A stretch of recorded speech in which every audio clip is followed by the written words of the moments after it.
911, what is your emergency? Yes, ma'am, I just killed my husband. Okay, and why did you do that? I believe I'm insane. Just minutes before this phone call, Joni Truman shot her husband in the face 5 times. And once she is arrested, detectives realize she is neither insane nor a good actor, just an evil wife who thinks she can get away with murder. I've been hearing voices in my head. I believe that he's the devil. In order to save the world, I have to kill him. On April 2nd, 2021, dispatch in DeSoto County, Florida received an oddly calm call. 911, what is your emergency? Yes, ma'am, I just killed my husband. Okay, and why did you do that? I believe I'm insane. And how did you kill him, Miss Joni? With a 9mm pistol. When law enforcement arrived at this home in Arcadia, Florida, they found the caller, Joni Truman, standing calmly on the porch next to her mother, who makes a statement we'll let you be the jury on. Come here, put the phone down.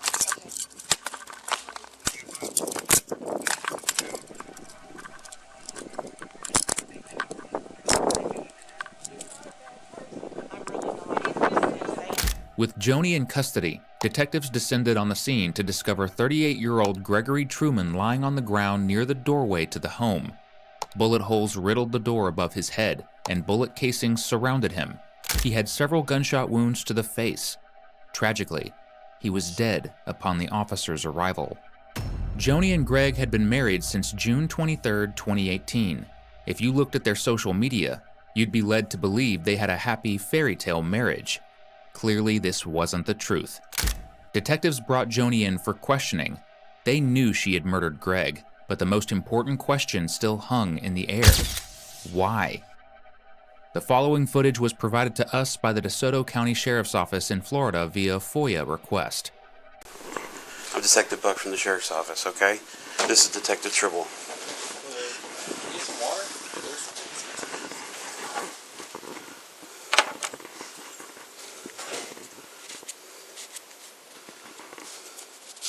Truman?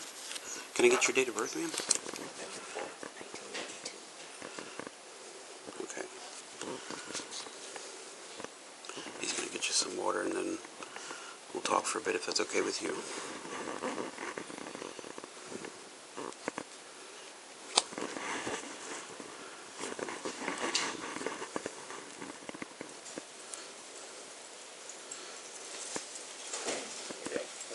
You want me to move those cuffs to the front? Yes, please. Probably a little more comfortable.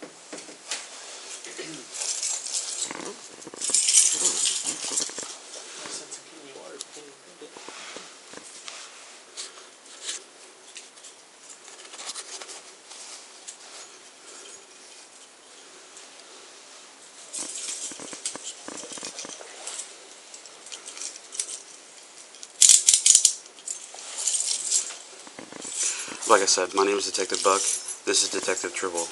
We're from the Criminal Investigative Division. I'm not exactly sure what all's going on. I got a short briefing. They told me they wanted me to come in and talk to you, if that's okay with you. I'd like to go over some things, hear your side of things, clear up anything, that may be kind of leery. So if that's okay with you, we can do that. Beforehand, I do have to read you your rights. At any time, you can stop talking. This is just basically to get your side of things, but you're in control. So I'm going to read them to you, and then we'll go through each one, okay? You have the right to remain silent. Anything you say can and will be used against you in a court of law. You have the right to talk to a lawyer and have him, her present with you while you're being questioned. You understand those rights? If you cannot afford to hire a lawyer, one will be appointed to represent you before any questioning if you wish. You can decide at any time to exercise these rights and not answer any questions or make any statements. Like I said, if you don't want to talk about a certain thing or you don't want to talk at all, that's completely up to you. But if it's one thing, you can say, hey, I don't want to talk about that. Let's talk about something else. Do you understand that? Okay. Do you understand each of these rights as I have explained them to you? Having these rights in mind, do you wish to talk to us now?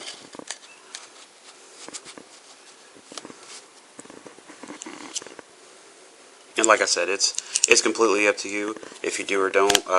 We've got a short kind of synopsis of what supposedly happened? I'd like to hear your side of things. Yeah, we only got one piece of the puzzle, so it's kind of, don't want to make assumptions. We want to just make sure we get everything that actually happened. So, if I ask you some questions, would that be okay? Okay. What's your husband's name? Greg Truman. Okay, I'm going to write that down, okay. Do you know his date of birth? May 31st, 1982. Okay. I can write. Okay. What happened with Greg today? He's been in the hospital for 9 days, and he was released today. Okay. Was he here in DeSoto? He was at Bayfront Port Charlotte. Bayfront, Port Charlotte. Okay. What was he in the hospital for? A kidney stone. Okay. Okay. And did you bring him home or did you drive home? He drove himself home because he drove himself there. Okay, gotcha. And then when he got home, what time would you say he got home? We got home about 6 o'clock. Okay. Somewhere around there. Okay. And then what happened after that? I went inside and I used the bathroom and just decided I couldn't do it anymore. Okay. You mean do it like the relationship or the marriage with him? Okay. Was there prior problems or something? Okay. It's worth noting that Joni did have 9 whole days living without Gregory in her parents' house, which was plenty of time to decide she couldn't take it anymore. Instead of changing the locks, calling the police, or ending the relationship from a safe distance while he was in the hospital, Joni decided ending their marriage with a gunshot the day he got home was the best option. After you used the bathroom, what happened? We deal with this all the time. We deal with, people that need to.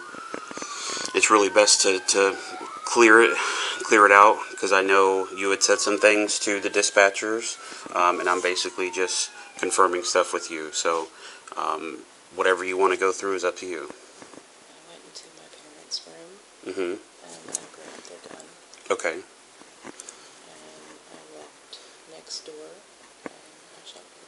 Okay. Did you say anything to him, or did he see you? He saw me Okay. and he asked me what I was doing and he said, "What is that?" I said, "It's a gun." And he said, "What are you doing?" I said, "I Don't remember necessarily what you said. Okay. And then, do you remember? Did he try to come at you or to stop you? Yes. Okay. And what? Just kind of run me through what happened. He grabbed me and we wrestled and I shot him. Okay. Do you remember where you shot him?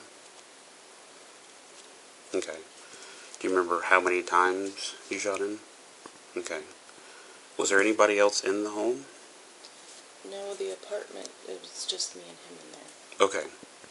You said your parents' room. Do they live there as well? Yes, it's my parents' house. Okay. But they're not there now. Yeah, everyone was home. Okay, everyone was. But you stay in the apartment separate. We had been separated. He was staying in the apartment by himself. Oh, okay, gotcha. And you were staying with your parents. Okay. Is it like a single family home with a separate apartment, or is it all together? Yeah, they turned a 3-car garage into an apartment. Okay, gotcha. And where did your parents keep the firearm? They have 2, I believe. They had one on my mom's side of the bed and one in the nightstand on my dad's side of the bed. Okay, and which one did you get? The one out of the nightstand on my dad's side of the bed. Okay. Do you remember what it looked like? 9mm pistol. Okay. Was it like black or? Okay. And you got that and went back over to where your husband was in the apartment, and where was he in the room when you came in? Standing in the kitchen in front of the refrigerator. Okay. And you had just walked in the door into the apartment and he saw you? Yes. Okay. The conversation, he had asked you what that was. Yes. Okay, and you told him it was a gun? Yes. Okay.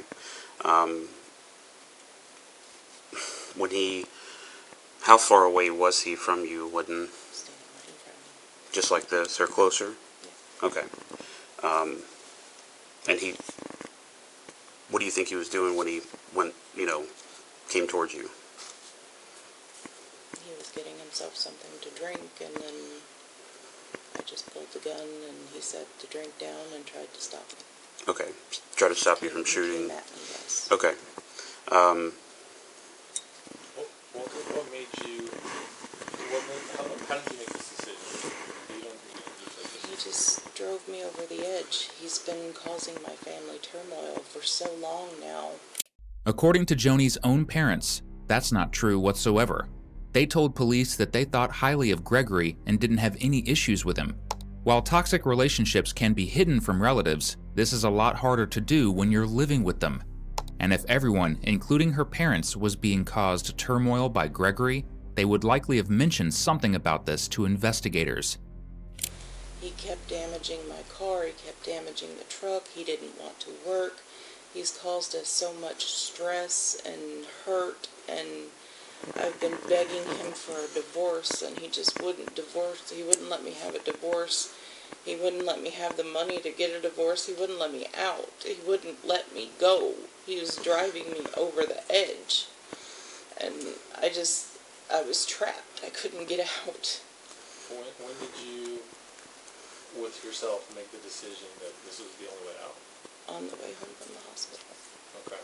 So, My family, we were all scared of him, and we were all just, on edge all the time because we didn't know if he was going to do something to, cause us harm, or, we believe he tried breaking into my window because my window got damaged and the bottom of it got pried up, and, nobody else is around anytime, so nobody's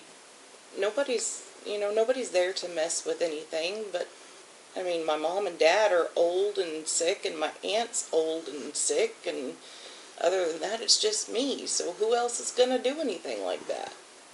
Have you thought about it before? Doing something like that? No.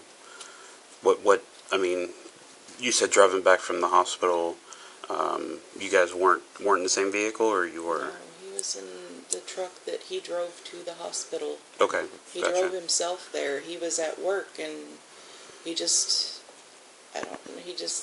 said he was sick and decided that he needed to go to the hospital.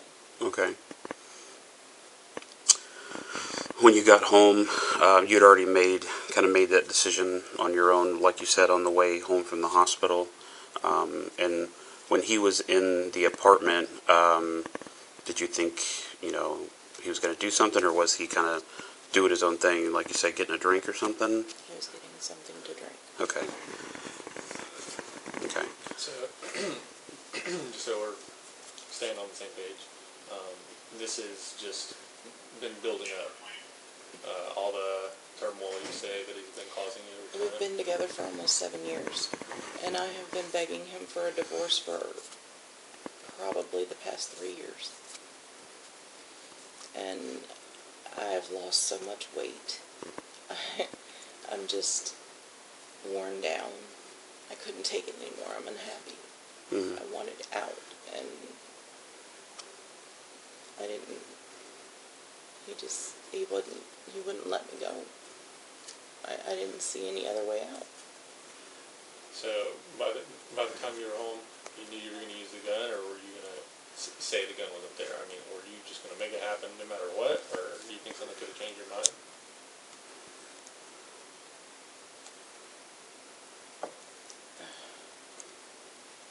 I just, I knew the gun was there, and I made up my mind that I had to end it. I had to get out. I couldn't take the mental abuse anymore. It was too much. I was going through so much stress with my family being sick and trying to take care of my mom and my dad and my aunt and keep everything up. And I was supposed to be starting my new job tomorrow, which I guess is not going to happen. And he has messed up my car that my parents bought for me, and he messed with the spark plugs or something, or he would keep on messing with my vehicles so that I was stuck at home. He did not want me to have a job. He didn't want me to work. He didn't want me to leave the house. And if I left the house, he wanted to be right there. He didn't want me to go anywhere by myself. He domineered me. He, even if I wanted to go to the store and go grocery shopping, he had to be right there. He wouldn't let me go by myself. And I just couldn't do it. I wanted out.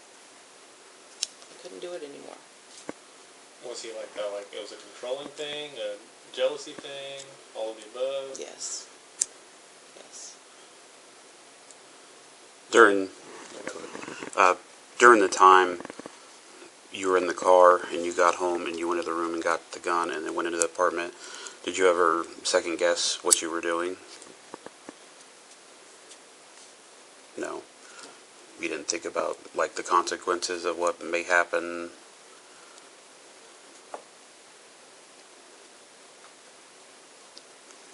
At that point, I needed my family. I needed my family to not be so scared. Mm-hmm.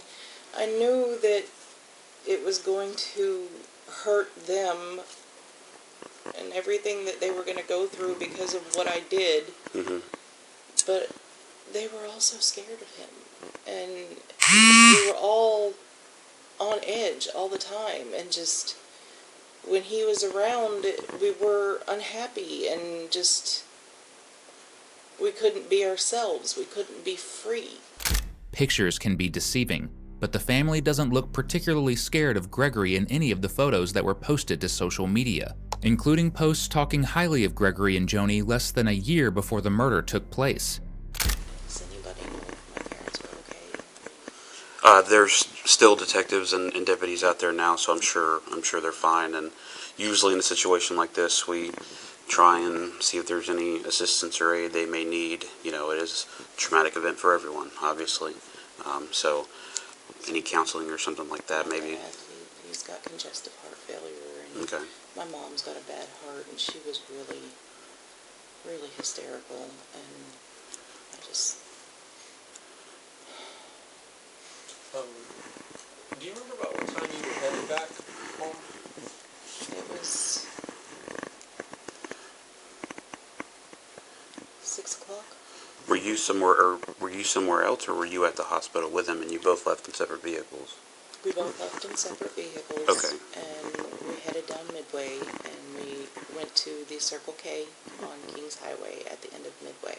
Okay. We were there for probably 30 minutes, and we put gas in my dad's car, and we put air in the tire on the truck, the Dodge truck. And then my sister met us there and dropped off my dad for me to take home, and we drove home from there. And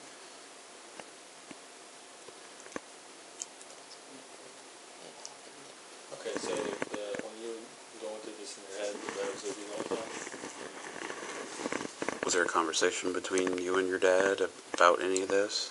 Okay. Was it just a silent ride, radio?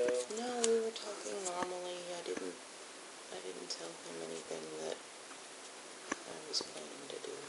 I was just having normal conversations with him. How long were you at the hospital with Greg? All Prior. day. He had a surgery this morning. I got Okay. there this morning about 8:15, Okay. and I was there until he was released today. Okay. And he had a surgery and everything was done. Was there a conversation between you guys before you left the hospital? Just about like anything going, we're out to go home or... Yes, I told him, I said, because he was driving the truck and I was driving the car, and I said, how about you follow me? And he actually suggested that he follow behind me, as always, and I told him that we'll go up midway to the Circle K and put gas in the car. Okay. And I said, we can air up that tire, I said, because I don't want it, riding around on a slack tire. So sometime between 5 and 6. And then when you got to the Circle K, did you talk to him again? Or, was there any, argument or anything between... We were having issues with the gas pumps. They weren't pumping right. Mm-hmm. They would start pumping and then cut off at like 13 cents, and we talked back and forth through the window of the car for a little bit about the gas pumps, and then I was doing some things on my phone, and he handed me the card, and he got in the truck, and then I called him back over to hand me the card again, and then I told him the plan that my sister was going to come and drop off my dad, and then we were going to go home, and then everyone was going to go from there to Red Lobster for dinner. Okay. During that conversation at Circle K or the conversation at the hospital or, any time earlier today, were you guys back and forth arguing or anything, or was it, more casual?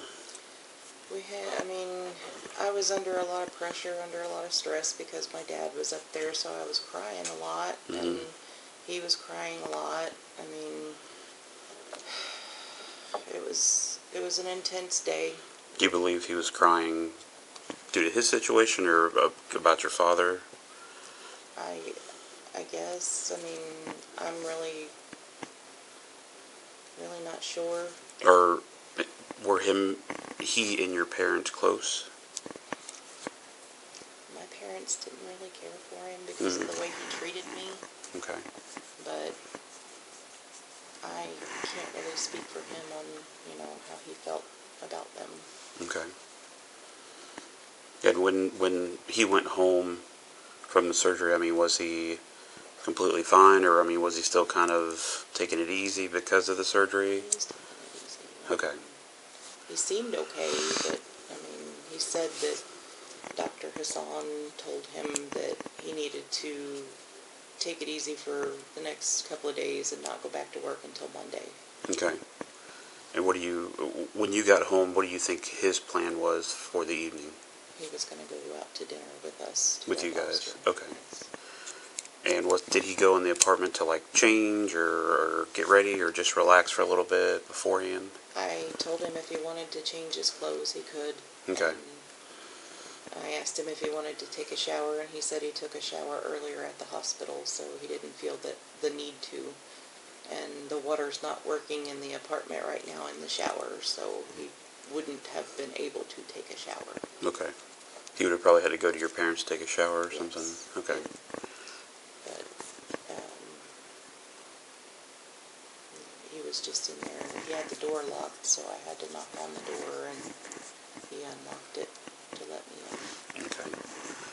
And he unlocked it and opened the door and had the conversation right there. Okay. When he came towards you, do you think he was just trying to stop you and get the weapon away from you? Okay.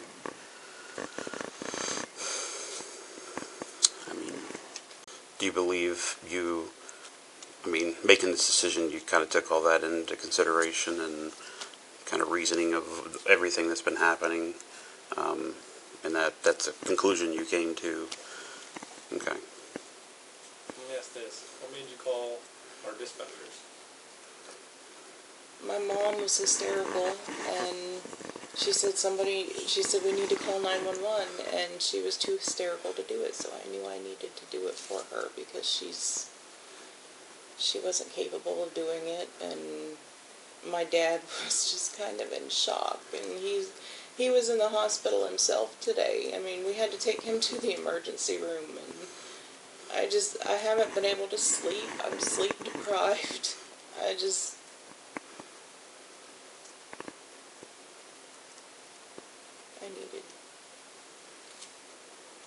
needed help. So, and you said you didn't really remember much of what he said, or how many times you shot him. You can't. I mean, was it once, twice? Did you narrow it down? How many do you think you shot him? Either 4 or 5. Okay. Are you familiar with firearms? A little. Okay. I've practiced some. With your parents and stuff? Yes. Okay. When you had the firearm and you had shot it, do you remember if you stopped shooting because the bullets were empty, there was no more in the gun, or I just stopped. just stopped? Okay. In between the time that you had shot him, and then what happened after that? I walked back over to my parents' side of the house, and I handed my dad the gun, and he said, "What's that?" And I said, "I shot Greg." I said, "I killed Greg." And he says, "What?" And he said, "You shouldn't have done that." And my mom just broke down. And Was there anyone else besides you, your mom and dad, and Greg? my aunt was there, and I texted my sister, and I told her that I killed Greg. Okay. And then you said your mom was hysterical, and at that time, that's when you called 911. Okay. And you had told dispatch what had happened? Yes. Okay. What's your sister's name? Shannon Ash. Shannon Ash. Is that N-N-O-N? SHANNON. You text her off of your phone? Yes, it's the LG Stylo 6. Okay. I dropped it in the driveway whenever they put the cuffs on it. Okay. Did your sister answer you back, or? I don't know. Okay. I sent the text and then called 911, so I didn't have a chance to check it or... Right. Okay. So you called 911 primarily because your mom was hysterical and you knew she wouldn't be able to do it herself? Yeah, I knew they weren't able to wrap their heads around what just happened, and it needed to be done. Okay. In reference to what had happened, I mean, how do you feel now? Terrible. I did a terrible thing. If y'all were alone, do you think you would have called 911 still? Yes, absolutely, absolutely. Joni claims that she feels terrible about the horrible things she's done, but sitting in jail, she made an entirely different statement. This is a clip from an interview law enforcement conducted with a witness to an altercation and breakdown that Jodi had while she was awaiting sentencing. She's like, "Yeah, that's right, I did it. I killed him, and I would do it again." That could just be prison talk, of course. But Joni isn't exactly screaming remorseful mourning wife here. You've been very upfront, and you know, it's like you said, it is a horrible thing to happen, but you're doing everything you can now to, you know, be upfront and be honest about everything. As of right now, I can't think of anything else. Do you have kids together? No, we have Okay. cats. Okay. Does he have family? Yes. Do they live around here? Punta Gorda. Okay. Where? Punta Gorda. Who's does he have? Who lives in Punta Gorda? His mother, father, sister, and brother. Okay. And he has an aunt. Okay. And they all live in Punta Gorda? Okay. Is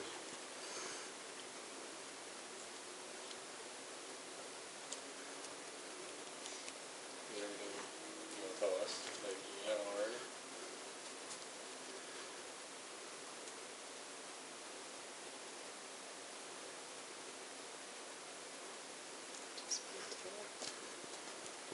Remorseful. I understand. It's like you said, it's a mistake. It's a big mistake. But I mean, you're here now, and best thing is being upfront about everything, and like you've been. If we have any more questions or anything, do you mind if we talk to you again? Okay. I don't think I asked, but the time, because I know you said you had to call on because your mother was distraught. About how long was that from when you got him to when you actually called him? Immediately. Immediately. I did not wait 1 second. Did you still have feelings for him? I mean, even though, you know, at a certain point, obviously, you guys cared about each other, but... I mean, I didn't love him, and I wanted out of the relationship, and he just pushed me past the point of no return, and I couldn't do it anymore. Okay. He would not let me go. Okay. Are you remorseful about him or about how it's affected everyone else? About how it's affected everyone else. I'm remorseful about him. I'm remorseful about everything that I've done. Okay. I feel terrible. It was a terrible thing to do. I should have never done it. It's a terrible thing. It's you're not supposed to do that. Mm-hmm. It's awful. And I wish I would have never done it. Okay. I wish I could take it back.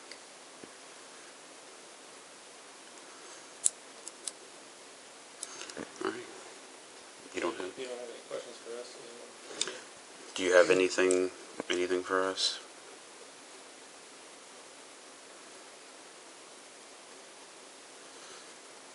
I'll just let you know the process from here. I mean, you're going to be booked into the jail. If for some reason, while you're back there, if you do have a question, you can advise one of the deputies back there and have them contact us. He drove me insane. I mean, I really believe that I'm insane. Now, why do you believe that? I believe that he was the devil. I'm ashamed of it. My parents know it. They know the way you felt about him? Yes. Okay. What did they say for you to do? I mean, what? They've been watching me very closely, and it was one of the reasons why they took me out of the apartment with him and put me inside the house.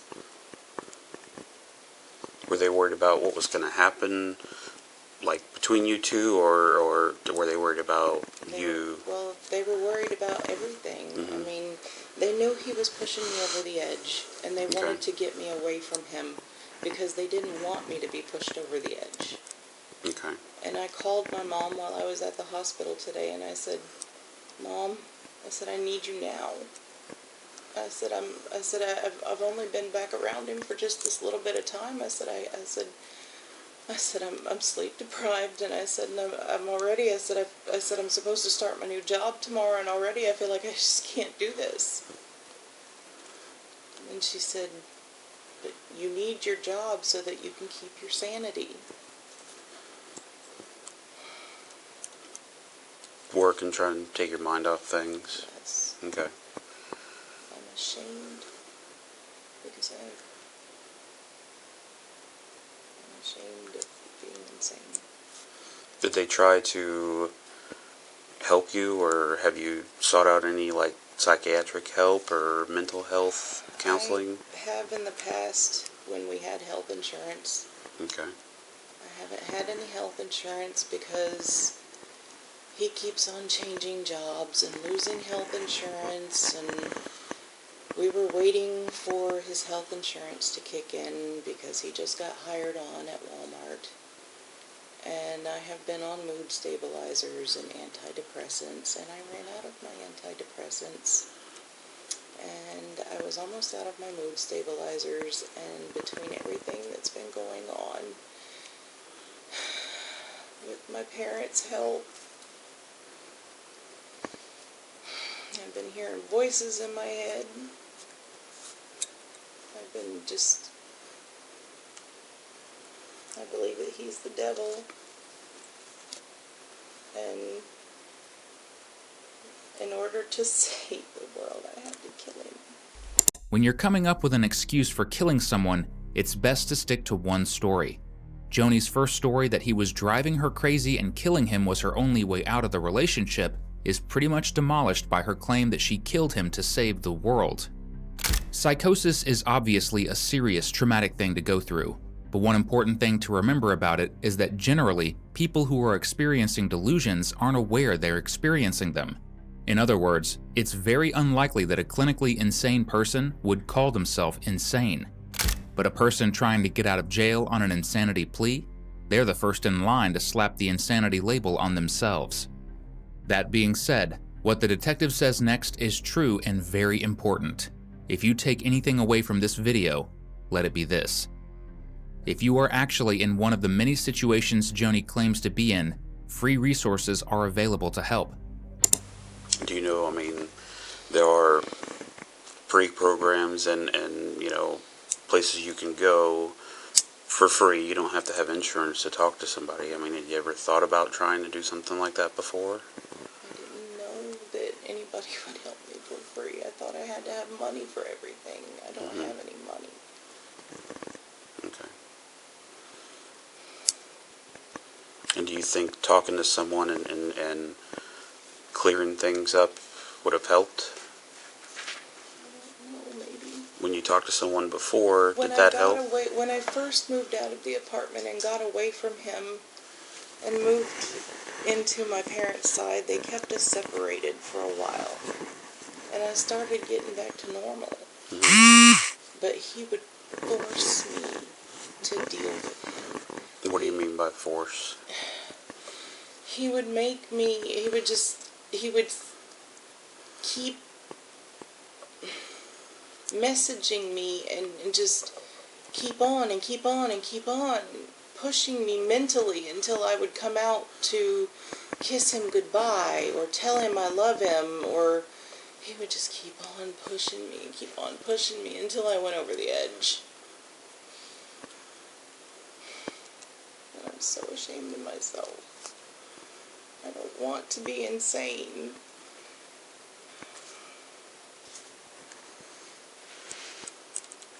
My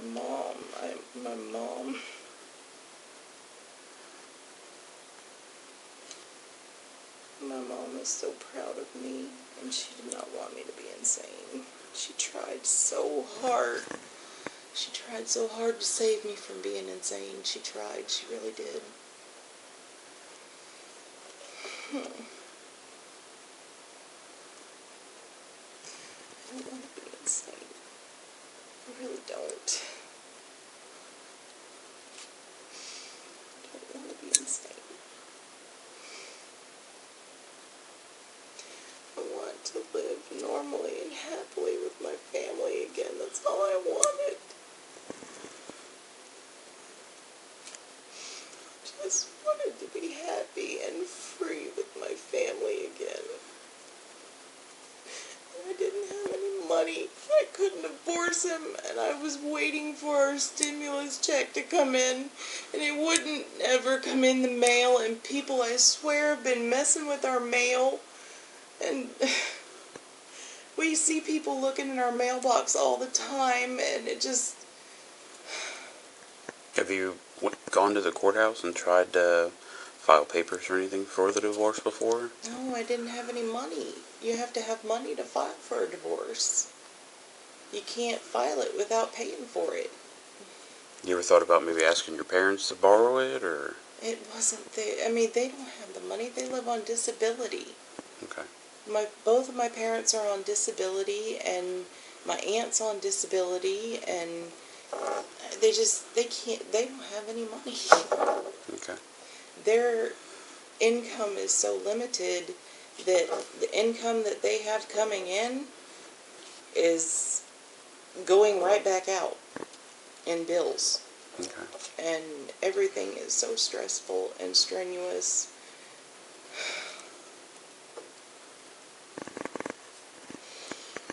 I tried so hard. I did not want to come home from the hospital with him today. I just did not want to bring him home from the hospital. I didn't. I wanted to run away, but he messed up my car and I couldn't even run away.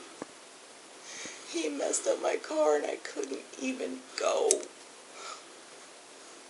Do you have friends in Arcadia? Do you have anybody? I have no friends. I have nobody but my family. He even turned my own. I had one best friend,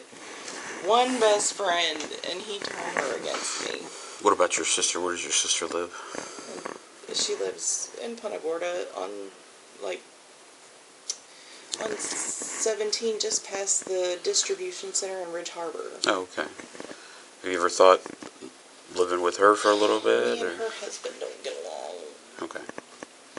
I mean, he's not there very much, but she's got her own problems to deal with. Right. And I feel like I'm a burden on everyone because I don't have a job. I don't have my own income.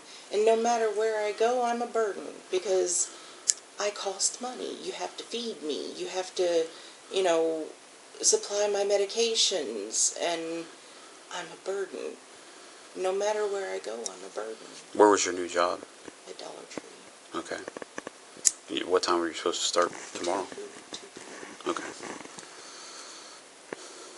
My parents were so proud and so happy because I was starting a new job, and they were looking forward to me blossoming and starting a new life. And Did you think getting a new job was going to get you back on the right track and have your own money and stuff and insurance? And if he hadn't have been in my life, yes. Mm-hmm.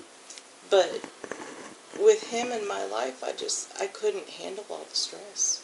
Okay. I couldn't handle the stress from him and the stress from my sick family and working too and trying to do it all by myself. I just couldn't do it. Okay. Do you need more water? Yes, please. Okay. We're going to step out real quick, okay? If you can believe it, Joni's trouble didn't end there. While she was awaiting sentencing, she got into a physical altercation with a prison guard and destroyed property inside the jail. She was given 20 years for criminal mischief and 20 years for battery of a law enforcement officer, on top of life in prison for second-degree murder. Gregory's family still mourns the loss of him, creating yearly tributes in his honor and sharing fond memories of him with one another.